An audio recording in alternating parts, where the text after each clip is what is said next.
नमस्कार, बहुत स्वागत न्यूज़ 18 के डिजिटल प्लेटफॉर्म पर। मैं ललित प्रजापति, साथ में आनंद प्रजापति। तो आज दरअसल E3 जो कंट्रीज़ हैं या E3 जिन्हें शॉर्ट में कहा जाता है और यूएस, इन्होंने ईरान पर प्रतिबंध लगाए हैं। लेकिन क्या ये जो प्रतिबंध हैं ये बूमरैंग की तरह वापस तो नहीं आ जाएंगे? ये इन्हीं को तो नुकसान नहीं कर देंगे? और क्या इसके पीछे सामाजिक, आर्थिक, और अब मैंने पहले भी अपने वीडियो में कहा है कि अब दुनिया तकनीक में इतनी छोटी हो गई कि हर चीज़ का असर हर किसी पर पड़ता है। आज आनंद के ज़रिए यही समझेंगे कि ये जो प्रतिबंध लगाए गए, नंबर एक, इनके आर्थिक क्या होगा, राजनीतिक क्या होगा, किस तरह से ये इन्हीं के लिए नुकसान कर सकते हैं, इस पर आज पूरी चर्चा करेंगे। सबसे पहले प्रतिबंध लगे और ये समझाइए कि किनका किस तरह से नुकसान होगा और कहीं ये इन्हीं कंट्रीज़ पर बूमरैंग की तरह वापस तो नहीं आ गया है। बिल्कुल, देखिए दरअसल क्या हुआ है कि जो ईरान पर नए प्रतिबंध दोबारा जो लगाए गए हैं एक तरीके से 27 सितंबर को, वो E3 के प्रस्ताव के बाद से लगे हैं। क्योंकि ईरान हमेशा से ये कहता रहा है कि 18 अक्टूबर को स्नैपबैक मैकेनिज्म यानी JCPOA के तहत जो प्रतिबंध लगे थे वो शून्य हो जाएंगे और ईरान पर कोई प्रतिबंध नहीं लगेगा, लेकिन ऐसा होता नहीं है। E3 एक प्रस्ताव लेकर के आता है और UN में एक तरीके से उसमें वोटिंग होती है इस प्रस्ताव पर और उसमें E3 एक तरीके से वहाँ पर जीतता है और ईरान के पक्ष में 4 ही देशों का वोट पड़ता है और वहाँ पर एक तरीके से ईरान की करारी हार होती है। लेकिन यहाँ पर जो नए प्रतिबंध लगे हैं तो क्या ईरान पर जो दोबारा से जो उसी को प्रतिबंध दोहरा दिया गया है, तो क्या ये प्रतिबंध से US और E3 देशों को नुकसान पहुँचेगा कि नहीं पहुँचेगा, इस पर हम लोग बात करने जा रहे हैं। तो जाहिर सी बात है कि यूरोप की E3 ने जो ये प्रस्ताव लाया था तो यही लाया था कि ईरान के न्यूक्लियर कार्यक्रम को रोका जा सके, तो वो तो रोका जाएगा इस प्रतिबंध के तहत। लेकिन यूरोप अर्थव्यवस्था जो है ये ईरान से जो तेल व्यापार आयात होते हैं उस पर निर्भर रही है। तो कहीं ना कहीं यूरोप पर ये प्रभाव पड़ेगा, क्योंकि उसमें साफ साफ इस प्रतिबंध में लिखा गया है, जो पॉइंटर्स है उसमें जो पॉइंट पे प्रतिबंध लगे हैं कि भाई ईरान बैलिस्टिक मिसाइल नहीं बना सकता है, ईरान न्यूक्लियर परमाणु कार्यक्रम या परमाणु प्रोग्राम नहीं चला सकता है, परमाणु बम नहीं बना सकता है, और ईरान तेल का आयात निर्यात नहीं कर सकता है। और कई बैंक के उनके जो थे एक तरीके से उसको भी फीस कर दिया गया है, इंटरनेशनल, बिल्कुल हाँ। तो कई वैश्विक यात्राएं जो है उस पर प्रतिबंध लग चुके हैं। तो कहीं ना कहीं ईरान पर जो है वो दबाव तो बढ़े हैं, लेकिन इस प्रतिबंध से US को, यूरोप देशों को भी और अमेरिका को भी नुकसान पहुंचने वाला है। तो ये पहला, मैं साफ बोल देगा कि अब मैं IAEA को भी नहीं आने दूंगा। हाँ, तो ये पहला जो है वो सुरक्षा के अगर नज़रिए से देखा जाए तो ईरान के न्यूक्लियर हथियार बनाने की जो क्षमता सीमित हो जाएगी, है ना। लेकिन मिसाइल ड्रोन निर्यात जैसे कि रूस को रोकने का इस पर प्रयास है। तो E3 को शांति और सुरक्षा की नीति जो है वो मजबूत नज़र आ रही है इसमें। लेकिन नुकसान की अगर बात किया जाए तो ईरान IAEA सहयोग को रोक सकता है, जैसा कि पहले भी जब 25 जून को हमला किया था इजराइल और अमेरिका ने ईरान पर, तो उस समय IAEA को बाहर का रास्ता ईरान ने दिखा दिया था। तो ये भी संभावनाएं हैं जिसमें यूरोप के लिए न्यूक्लियर खतरे को बढ़ावा एक तरीके से, यानी कि IAEA को अगर वो बाहर का रास्ता दिखा देता है तो कहीं ना कहीं जो ईरान का न्यूक्लियर प्रोग्राम है या फिर न्यूक्लियर खतरा जो बना हुआ है यूरोपीय देशों को, वो कहीं ना कहीं बढ़ जाएगा।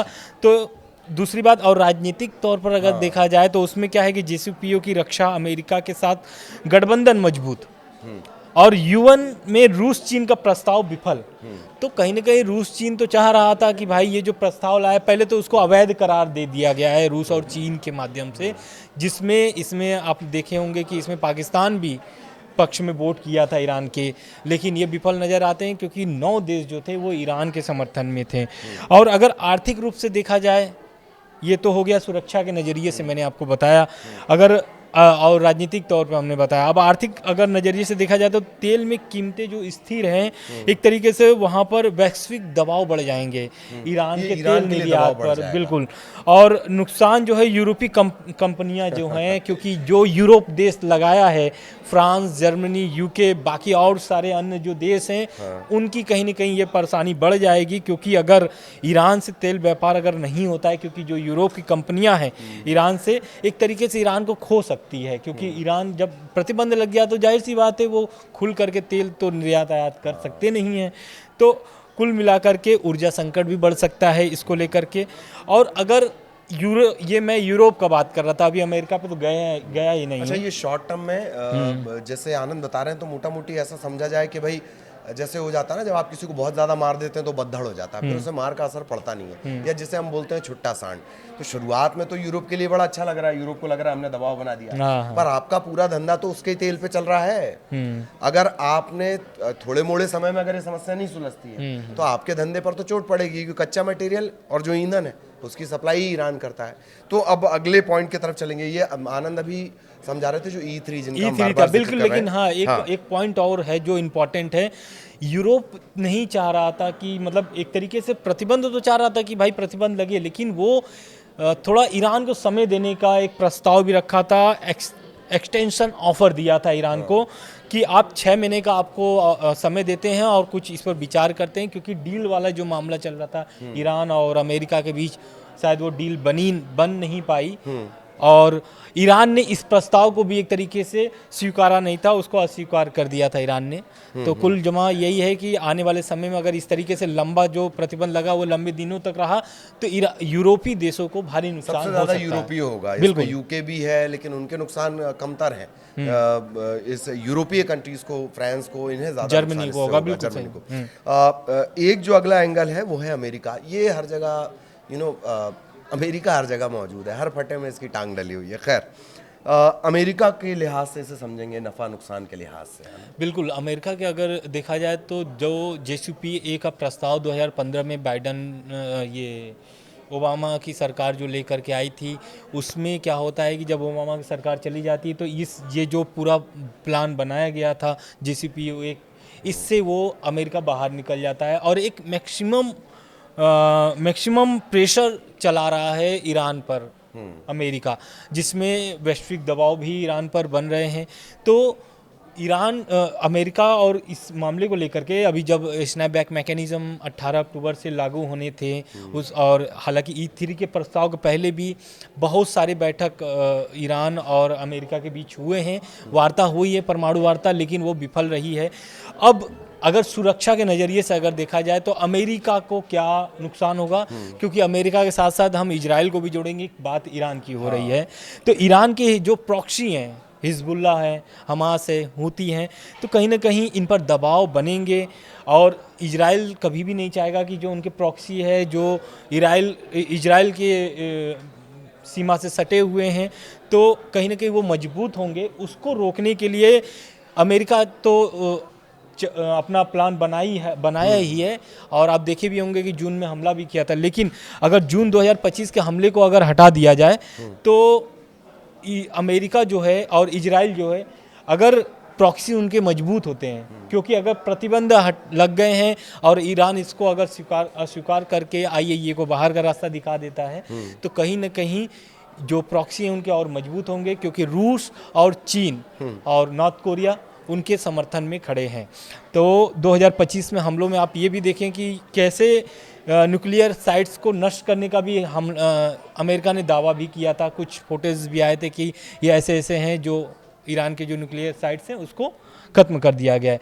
और अगर अब नुकसान के नज़रिए से देखा जाए, तो फ़ायदे का बता दिया आपको, नुकसान के देखा जाए तो ईरान NPT छोड़ सकता है, या ये फिर वही बात हो गई कि अब ठीक है, तुम लोगों ने तो मुझे मार ही दिया, मैं जाओ। या न्यूक्लियर दौड़ जो है वो तेज कर सकता है, यानी कि जो बनाने वाली जो परमाणु बम बनाने की बात कर रहा है ईरान, क्योंकि अभी आप पहले भी देखे होंगे कि 70 जो सांसद थे ईरान के, वो लिखित पत्र दिए हुए हैं खामनेई को कि हमें, यानी कि ईरान को ज़रूरत है परमाणु बम की और बनाना चाहिए, ऐसा है। हालांकि आयतुल्लाह अली खामनेई और ईरान के जो राष्ट्रपति हैं मसूद पेजेश्कियान, उन लोगों ने साफ बोल दिया कि ईरान परमाणु बम बनाने के पक्ष में नहीं है।